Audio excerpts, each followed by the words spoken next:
Poultry operations typically seen in the Northeast are massive barns on concrete floors that hold 20+ thousands of birds.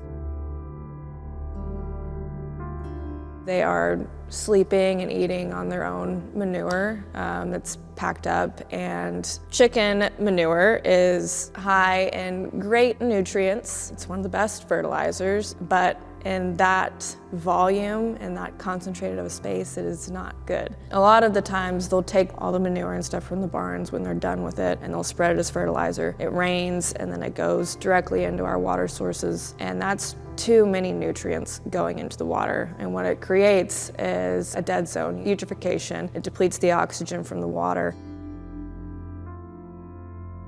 We have a small farm or homestead size flock. It produces a lot of really good things for us. So we get chicken manure, which in comparison to the large poultry farms, which just gets dumped in the environment or in waterways, our chicken manure can be recycled back into the land, and it leaves the land better than it was before we put it in there. They also keep the land churned up. They eat pests, so we don't have to use pesticides. So a lot of benefits to a small flock without any of the detrimental effects of having a massive amount of chickens in a very small area.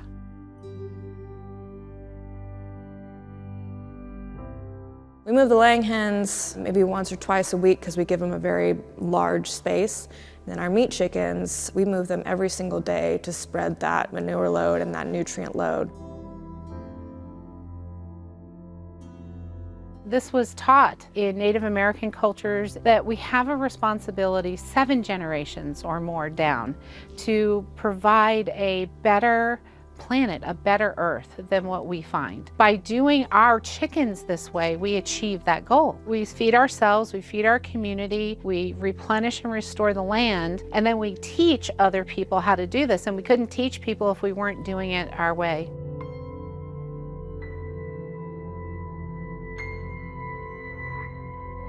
What we're doing out here is building topsoil and growing diverse species of grass, because that helps aerate the soil when you have diverse species of grass. And so we're adding in nutrients that have been depleted in the past. This used to be a hayfield. It was dead soil. And what we've seen since we've brought chickens onto the property is it has come back to life.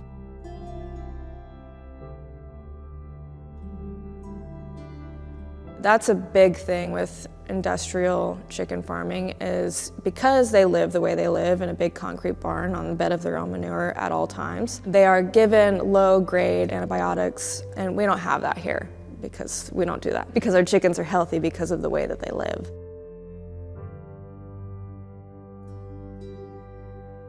You can achieve the same thing if you break it down in smaller parcels on smaller pieces of land with more caretakers per animal, where you're actually recycling and reusing the waste instead of throwing it away like it's waste, because none of it is actually waste. We need all of it to be in the regenerative agriculture cycle. So it's important that we do this, and it's important, I think, that people realize raising chickens isn't bad. If some of the cities could lift the ordinances against people having chickens, folks could have backyard chickens with 5 or 6 chickens. It would alleviate some of the food insecurity that people have.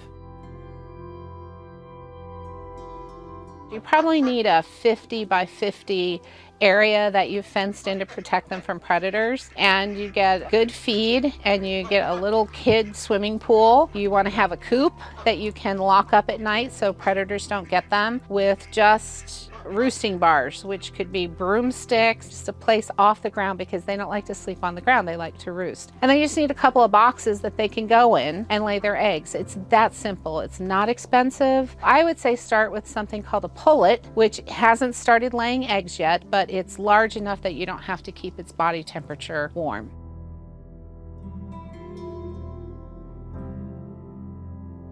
I think that overall, in the raising of food, we've veered so far from what eating should be. It should be done with reverence. It should be done with respect for the animal, for the earth. So that's why this is very important to me.